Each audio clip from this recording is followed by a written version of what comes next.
Hey guys, Mike Grady here. So today is day number 32 of the ClickFunnels Challenge. We're at the end.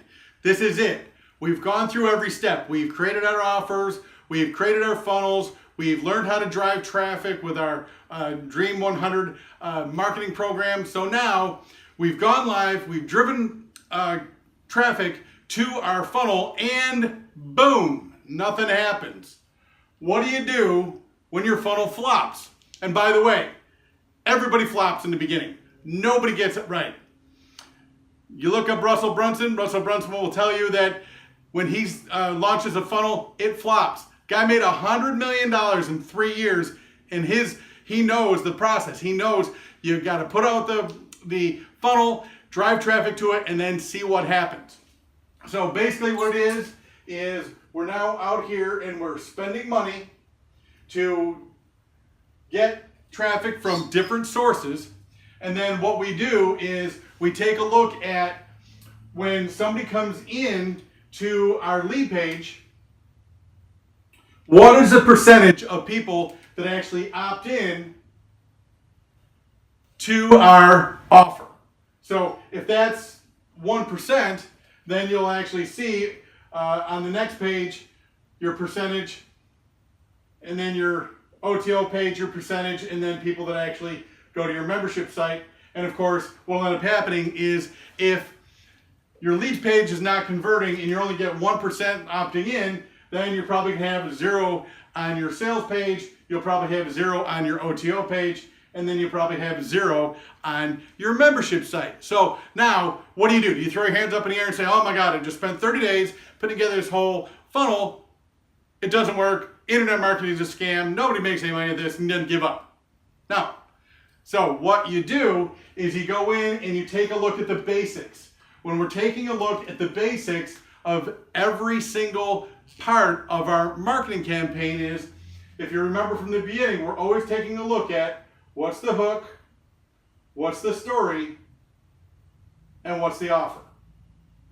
So the first thing we do when we notice that we're only getting 1% conversions is, what's the hook, what's the story, what's the offer? Does the hook suck? Does the story suck? Does the offer not make any sense? Are things positioned wrongly on the page? So that being said, if you've funnel hacked someone else's funnel that you know is working, then you know everything's in the right spot. So now it's just a matter of take a look at your hook. Does your hook express a benefit to the person in exchange for their name and email address? And if the one you have isn't working, change it, i.e. split testing, so you can see them back and forth. And once you find the hook that works, you'll start to see that this number goes up. Right now, we actually, in our fishing business, we're actually giving away an anchor system which runs about $250. So we actually see a 66% conversion rate on that page. And all it is, hey, here's the product, here's the giveaway, give us your name and email address, and we're seeing a 66% conversion rate. So then, now that we got that fixed, then we come over here to the sales page. And what happens if we have 0 conversions on our sales page? Well, then we go through the same process again. We take a look at the hook, we take a look at the story, and we take a look at the offer. Same process. So now we're going through and we're going to find out what's wrong with our funnel. So now we know the traffic is working and we know that this lead page is working. So then we go into our sales page and we actually see, 1, is the sales page congruent with the lead page? Does it make sense when somebody opts in for them to buy that product on that page? All right. Then we take a look at the video, which of course is going to talk about your hook, your story, and your offer. Why would people want to give you money? Is your hook good? Is your story good? Is your offer good? So then we take a look, and if the video explains it really well, is the written part of it expressing the same thing that's in the video?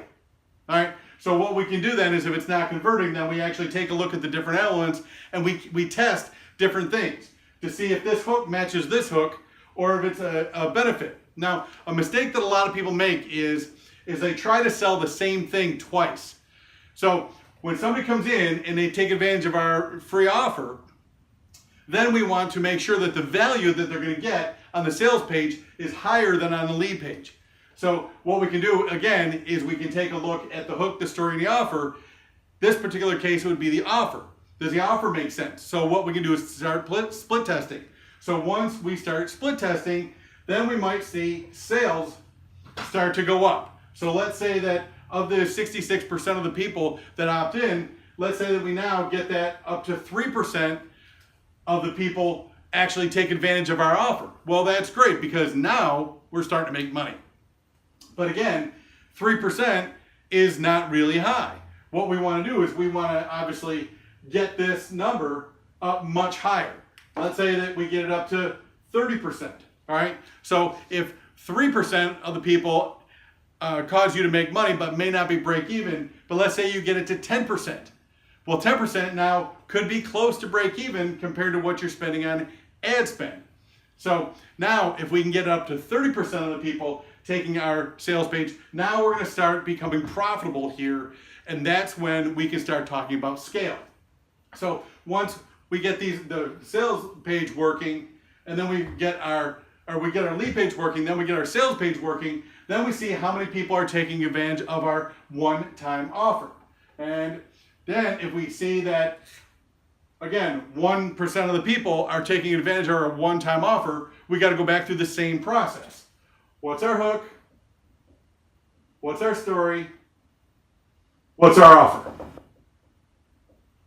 In our particular case, we bring people in to buy an anchor system. We make an offer for them to buy the anchor system for the people that don't want to wait. Or if we've had 100 people register, 99 people are not going to get our free thing, but they may want to buy it from us.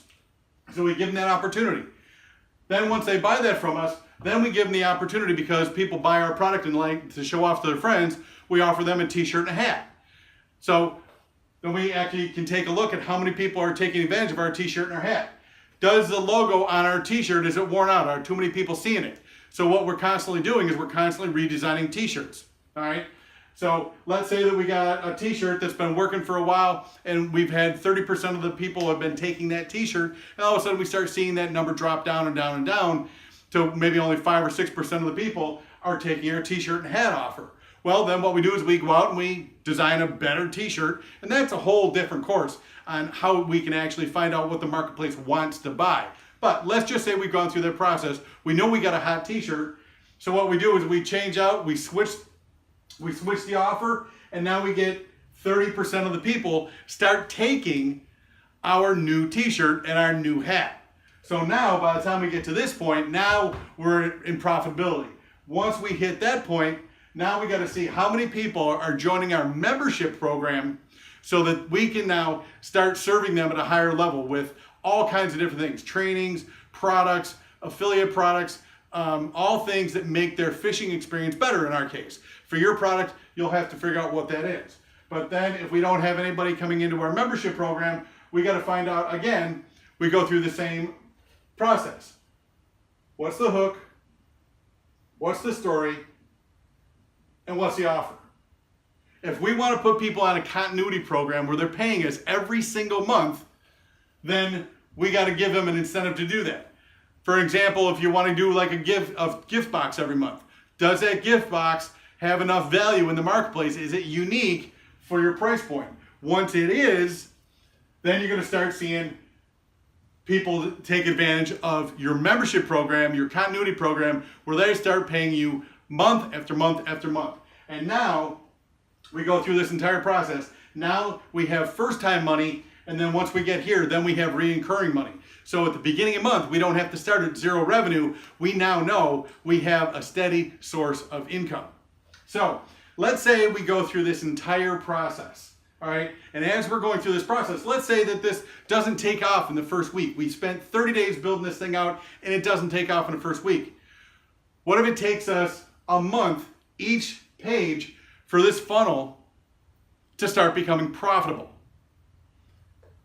It takes 30 days to do the testing to find out what the lead page needs to get people to convert. Then it takes another 30 days to gather the data to find out how to make our sales page work. And then it takes another 30 days. So now you can see you're 90 days into this, almost 4 months into this. But what's the benefit? Every single person that comes in now goes on our list. This is our exclusive email list. So now, once we have people on this in this email list, we don't have to go out and spend money to give to Google and Facebook and Instagram and Pinterest and direct mail and all the different things we do spend money. Now what we do is we put together offers and we just press a button and it goes out to 1,000, 2,000, 3,000, 10,000, a million people at the press of a button. And that is very, very inexpensive marketing. So even as you're building out your funnel, if you're not making money right away, you're still building a list of people that you can start sending emails to once you fix these pages. And the other thing is, we all know from marketing is most people don't buy the first time you contact them, no matter how good your offer is.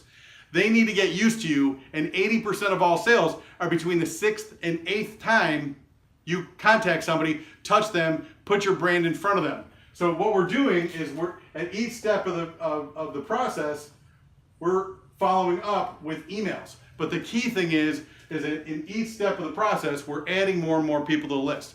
And as I said previously, since we started this project for our phishing system and doing a giveaway, we've put 912 people on our email list in a 30-day period.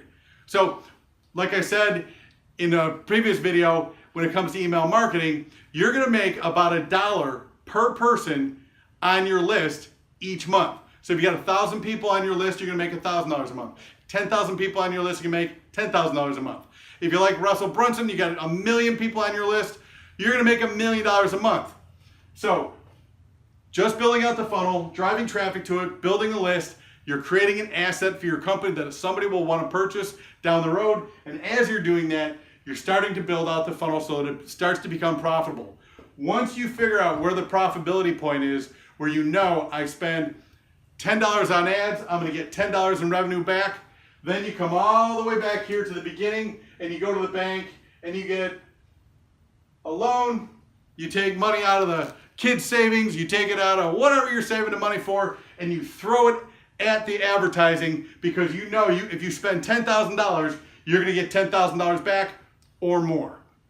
And once you get to the point where you know it's not only break even, maybe you can 2x, 3x, 4x your results. So now you put $10,000 in advertising and you get $40,000 out. That is what you call a successful month. So that being said, this is a process, and this is what we do. When we launch a funnel, we know it's gonna flop the first time, it might flop the second time, might flop the third time, but once we start seeing traction, now you know you're on the right path. And once you get to the point where you know this thing works, it becomes a cash machine, and then you wanna raise, you just throw more money at it. So that's our process. Hopefully this was helpful. This is the last video in the series. If you want more information, contact us below. We're more than happy to help you with this process and help you build out your own cash machine.